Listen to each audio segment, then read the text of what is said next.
মুখে বরণ করে নিয়েছি, কিন্তু আল্লাহর জমিনে আল্লাহ এবং তার রাসূলের কোনো অসম্মান এক মুহূর্তের জন্য আমরা বরদাস্ত করে নেব না।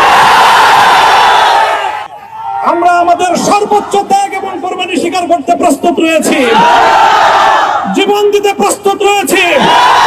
আল্লাহর জমিনে আল্লাহর দ্বীনের ঝান্ডা সমুন্নত করেই আমাদের যাত্রা থামবে ইনশাআল্লাহ। হয়তো শাহাদাত, নয়তো খেলাফত ইনশাআল্লাহ। আসসালামু আলাইকুম ওয়া রাহমাতুল্লাহ। আলহামদুলিল্লাহি ওয়া কাফা ওয়া সালামুন আলা ইবাদিহিল্লাযীনা ইসতাফা। আম্মা বা'দ।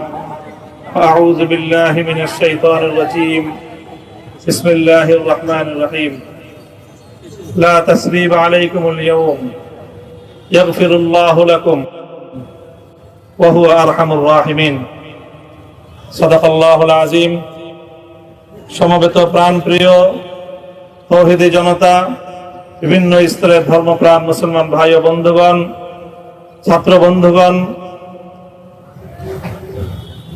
এবং প্রিয় এলাকাবাসী, আল্লাহ পাক রব্বুল আলামিনের শুকরিয়া আদায় করি। আল্লাহর দ্বীনের কথা বলার অপরাধে, আল্লাহর দ্বীনের বিজয়ের ঝান্ডা এবং কেতন উড্ডীন করার প্রত্যয় ব্যক্ত করার অপরাধে, আল্লাহর জমিনে আল্লাহর দ্বীন প্রতিষ্ঠার আন্দোলনের অপরাধে আমরা অনেক ভাই কারারুদ্ধ হয়েছিলাম। পর্যায়ক্রমে সকলেই আলহামদুলিল্লাহ জিন্দানখানার লৌহ প্রাচীর ভেদ করে মুক্ত জীবনে ফিরে এসেছেন।